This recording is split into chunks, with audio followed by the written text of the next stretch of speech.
Okay, ngayon po ay meron tayong gagawin isang timbang. Okay. Bali, 15 kilo rin.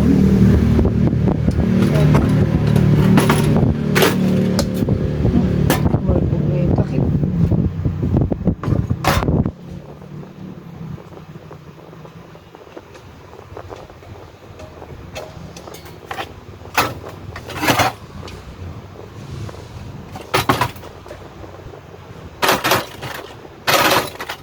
Sabi ng may-ari nito na nagtitinda ng bangus o mga frozen, mga hot dogs. Ito raw po ay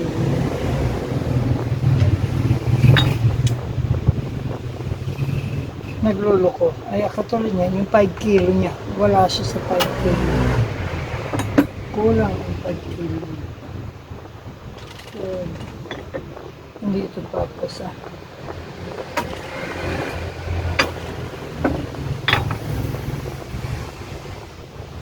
Wala talaga sa 5 kilo. Parang dalawang guhit ang wala. So, tingnan natin. Okay. Bago, madaling na lang. Wala rin salamin. Pinalalagyan din po ng salamin. Ika-calibrate ang gagawin po dyan. Kahit timbangan po na hindi po masa sa munisipyo at ay talaga namang pag hindi naprobahan nila, ito po ay kukumpiskahin. Mabuti na lamang, hindi naman ito kukumpiska. May mga mahihigpit. So, makikita ko naman kung ginalawang spray nito o pinihit. Kung hindi na pantay para maging mababa ang timbang.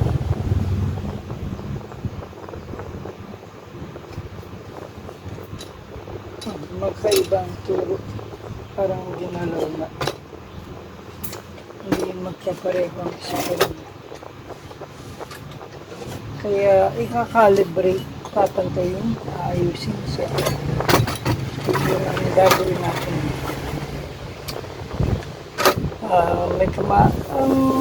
May kamahalan ng mga timbangan yun. Pero ang ganitong timbangan na Fuji ay maganda. Kaya nga lang, nasisira din ito. Tagalan. Tumitigas ang spring. Pag nagagalaw o pinakikalaman naman, ito ay nag-iibang calibration. Kaya kailangan ito ay na laging i-check. Sabi ko sa kanila, ikumpara nila sa okay na timbangan. Okay, para ma-check nila kung accurate pa ito. Pwede nilang magaling sa opisina ng market inspector para ma-check, papatest weight, testingin kung nakakalibrate o hindi. Pag may problema, ipagawa. Dito naman, yung mga dating mga municipal inspector, kilala nila. Pag hindi papasa sa kanila, nire-recommenda naman nila. Dalhin daw dito sa akin. Para, yun nga, mahal na rin. Pag pinampiska naman nila, nakakaawa na kumpiskahan ng mga mahihirap. So, ang ginagawa ay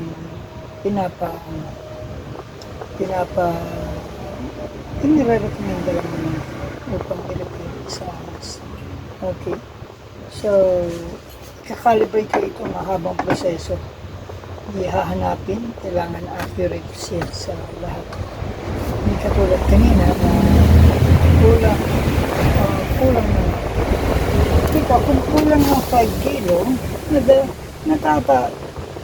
natatalo. May-ari pa lang ito, talo. Ibig sabihin, yung 5 kilo, may tininda nilang bangus kung nag-wholesale sila. Kaya kulang ng isang ulit. Dadagdagan pa nila yan.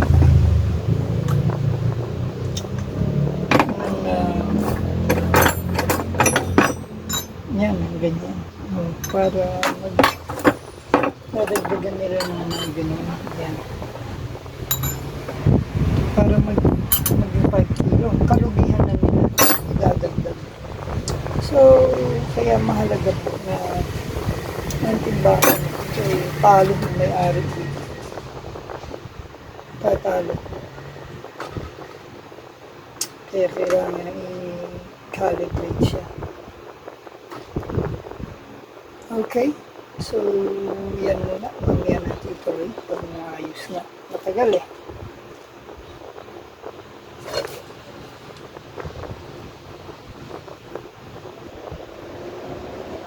Okay. Ngayon naman po tapos na. Nag-calibrate na natin. Ayos na natin siya. Okay. Yung spring niya, titingnan niyo bago pa. Yung spring niya. Bago pa ito. Bagamat nakita natin, parang napihit. Ginalaw yung calibration, pero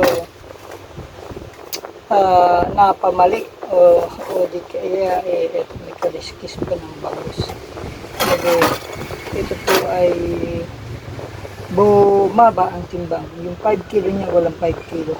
Pagdating sa 10 kilo, baka nawawalan, kumbaga, yung 10 kilo, nagiging 9 kilo or 9.5 na lang. Kaya, yung magtitinda ng 10 kilo, pero 10 kilo na nakalagay dito ay nasa 9.5 pa lang siya. Dadagdagan ng panong may-ari ng 1/2 kilo para maging 10 kilo. Kalugihan na niya yun. Okay? Kumbaga ngayon, pag ang gagamit naman ito ay hindi wholesaler o hindi sila nagtitinda. Pag ito ay gagamitin sa pamimili, halimbawa, bote bakal, namimili ng bote bakal. Yung 5 kilo, gaya ng kinita natin kanina. Okay? Yung 5 kilo ay parang 4.5 kilo na lang. Hindi, or 4 and 3/4. Yung 4 kilo, yung 5 kilo, naging 4 kilo, mahigit na lang. So, kung mamimili ka ng bakal o plastic, yung 5 kilo na yung nakakarga dyan.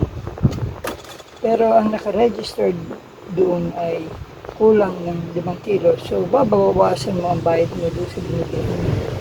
So, tumutubo ka. Pero dapat mong bayaran ay pang 5 kilo. Dapat, pero walang 5 kilo. Kaya ang babayaran mo ay pang walang 5 kilo. Bagamat ang palagi na ay 5 kilo. Ay, tingnan natin kung yan ang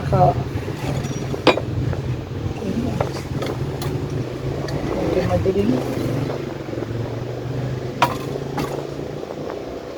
May kadiliman. May panibong kasi. Anyway, yung 1 kilo. Okay, dapat yan. 1 kilo. Dapat yan, naka 1 kilo ho siya. Plus 2 kilo. 3 kilo. Plus 2 kilo. 5 kilo. Babago ba? Hindi. Okay. So, plus 1/2 kilo. Dapat 5.5. Accurate. So,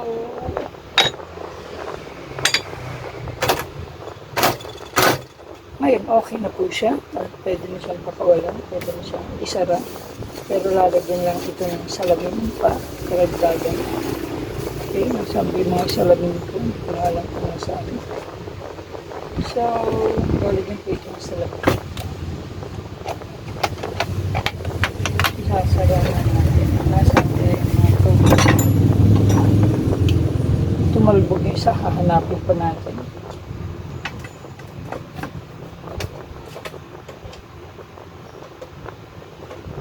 Up to 10 kilo, okay na po yan. Check ko na ng 10 kilo, mabigat na lang. Accurate na siya.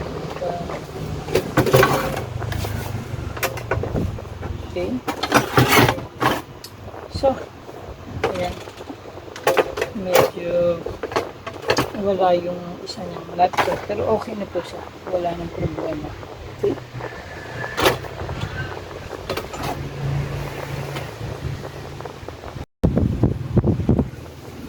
Ang timbangan po na ito ay may ayos na natin. Ay balik na po natin siya. Siya po ay lumalabas ng 10. Siya nananatili sa 9.5. Okay? Nawala na po yung tumitigas siya na nag-stock up bigla at umaatras sa ganun. Okay na po siya. Okay. Okay, ngayon naman po titingnan natin kung siya ay nakakalibrate. Kung siya po ay accurate. Tingnan natin.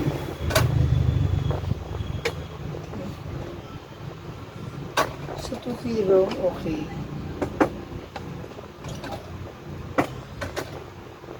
Sa 1 kilo kulang. Okay. Kulang ng isang guhit o kalahating guhit.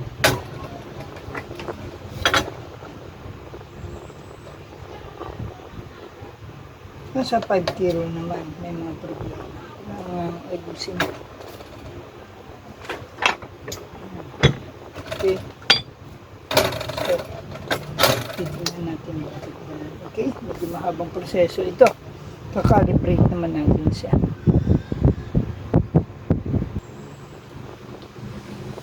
Okay, ngayon ayos na siya. Nakalibrate na natin siya. Okay, yung 2 kilo, then 3 kilo, and then 5 kilo. Ayos na po siya.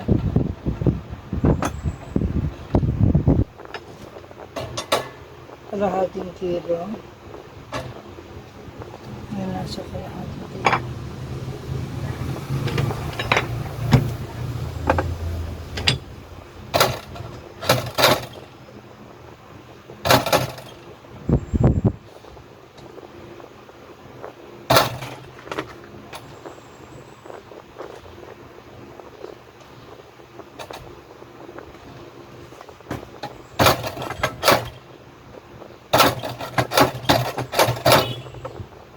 Okay. Ayos na siya. Salamin. Okay. Nalagyan na. Ayos na salamin. Mamaya.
Okay.